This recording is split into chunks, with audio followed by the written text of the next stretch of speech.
Pilsēta, protams, vilina daudzus. Gan dēļ darba, gan atpūtei.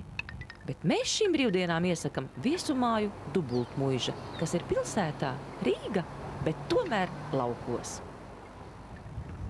Jau rīt adventes vainagā iemirdzēsies otrā sveces liesma. Jums tie ir tādi dubulti svētki, varētu teikt.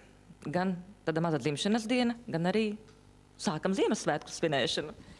Jā, patiešām rīt paiet tieši 2 mēneši, kā mums šajā mūsu viesunamā notika pirmais pasākums, kur mūsu viesi izmantoja mūsu telpas. Un tā, laikam, ir sagadīšanās.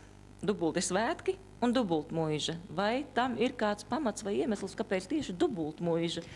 Dubultmuiža tas būtībā nav nekāds izdomājums. Tas ir būtībā vēsturisks nosaukums šai vietai, jo šeit jau dzīvoja mans vecvectēvs, un šeit mājas saucās Dubulti, bet vēl agrākos laikos šeit tiešām bija muiža, un šeit ir restaurēts vienkārši vecais nosaukums, tāpēc tā ir Dubultmuiža. Vai šobrīd arī Dubultā var atpūsties? Es domāju, ka noteikti. Te ir iespējas izmantot visādus variantus. Mums ir banketu zāle, mums blakus ir baseins, mums ir pirts lapjā, mēs varam pērties ar slotiņām, mums ārā ir kūblapa kurināmā, mēs varam sēdēt ziemā zem zvaigžņotām debesīm un skatīties zvaigznītēs, mums ir lapene, kuru mēs arī varam izmantot, vasarā vēl mums ir volejbola laukums, un augšā otrā stāvā mājā mums ir glītas mājīgas istabiņas, katrs savādāk, katra ar savu nosaukumu, katrs var izvēlēties savai gaumai un patikšanai. Šī ir viena no retajām viesumājām, kur no banketu zāles paveras jauks skats uz baseinu. Un, protams, ir iespēja to arī nobaudīt.